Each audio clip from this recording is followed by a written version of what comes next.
So moving on, we're going to start to address the concept of aerobic endurance fitness testing. And the first one we're going to have a look at, or what we might call stamina or cardiorespiratory endurance. We're going to have a look at the MSF test. So let's make sure we understand this is the multi-stage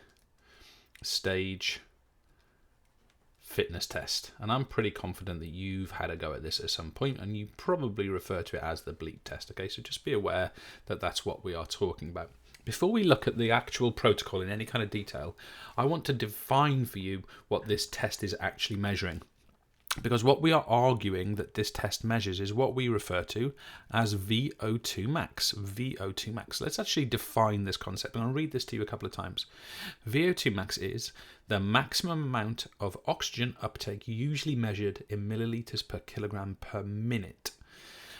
It is a measure of cardiorespiratory endurance. So, we've already mentioned it's a measure of cardiorespiratory endurance, and we kind of get that concept like a measure of stamina. But this upper concept is maybe a little bit more challenging. It's a maximal amount, so it's the most oxygen that you can take in and use. Uptake means to take in and use in the body. So how much oxygen are we actually capable of absorbing and using in the working muscle? And the other point I make here is that we measure this VO2 max in milliliters per kilogram per minute. Now, of course, oxygen is a gas, so we measure it in sort of a fluid measure, so milliliters, that makes sense to us. Why then per kilogram? Well, of course, this is a relative measure. If we are heavier, we basically require more oxygen for our body mass. So therefore, actually how heavy we are makes a difference to this reading, because we're gonna interpret the milliliters per kilogram of body mass within that minute. So of course, if we are leaner and lighter, this figure of course is going to tend to be higher compared to if we are heavier, flabbier, for example, as it's going to tend to be lower. So on that basis, let's get straight into this, and let's actually make some progress in addressing what this test is actually all about. So first things first, as I rustle my paper in the background, first things first, I want to do a little kind of sketch for you.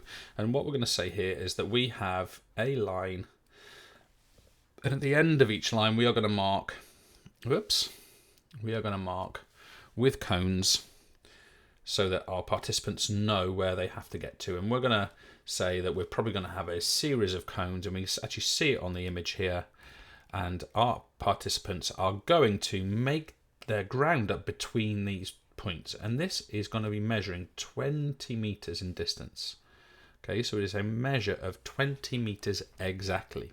And of course, what's going to happen is our participants are going to stand on the start line over here, and when the first bleep goes, they're going to make their way across to the other side, and effectively they must get their foot on the line as the next beep actually sounds. Okay, so we're saying that it's 20 meters. We are saying that the shuttle, that is the distance. We are saying that the performer, before they do this, as with all of our tests, they must warm up. We are saying that they must run on the beep. They must run on the beep. And let me remind you, of course, as well, that we are making an assumption here that we have a CD player or an iPod or whatever is being used, or some kind of MP3 that's playing the metronome, or that's playing the MSF CD or playlist or whatever it is that's being played, that's actually making sure that these bleeps are coming at exactly the right moment. Of course, after each minute, the bleeps get closer and closer and closer together. So as these performers keep looping around this circuit, I'm not meaning to make them change position, but as they keep doing this, they're going to have to every minute continue to go faster and faster and faster and faster. Each level is 1 minute, so we've got 1 minute levels. 1 minute levels. We're also going to make the argument here that the participants are going to keep doing this until they miss 3 beeps. So once they miss 3 beeps, they are out. Okay, so what you might find sometimes is as a pace changes, this athlete might be on level 11, for example, they just slightly miss their timing to get their foot on the line, but we just give it a benefit of the doubt in the situation. What we want to see now is that they make this one in exactly the right moment at that way. Once we've got 3 missed times the performer's out, what you'll find a lot of the times the performer will drop out voluntarily without missing the line. So what effectively we're going to find, the raw data outcome of this test, the raw data outcome is actually a level. So if we look here, let's say that this character here gets a score of level, sorry, let me change that to be very high. We've got a level 12 and they got to shuttle, so that would be level 12, shuttle 7. So let's say that character there got to that level before they dropped out. Well, this table here is for males. This table here is for females. So what we're finding here is level 12, shuttle 7. Let's imagine this athlete is 20 years old. That's going to put them between above average and excellent, somewhere up in that category. And that's what our normative data table allows us to actually analyze in this sense. But we want to be able to do more than that. We actually want to be able to predict the milliliters per kilogram per minute of the individual. So to do that, I'm going to use a very simple calculator. That was not meant to be there. That's actually my email that was on the screen there. Never mind. We've got this page open here on Brian Mack PE. It's brianmack.co.uk. Really good website for basic research.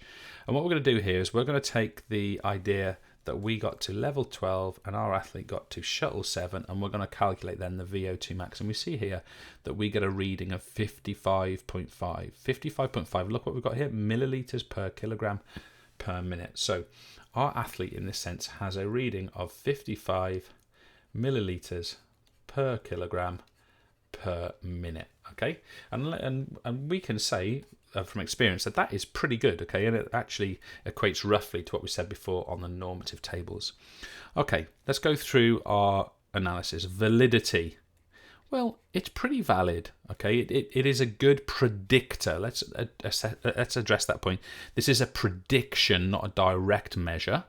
It is a prediction only, not a direct measure of VO2 max, but it's pretty good. It's a pretty valid test. You'll get pretty repeated. You're measuring VO2 max. Some people argue with this that you're measuring the point at which we hit obla, which is when we start to accumulate lactic acid in the blood.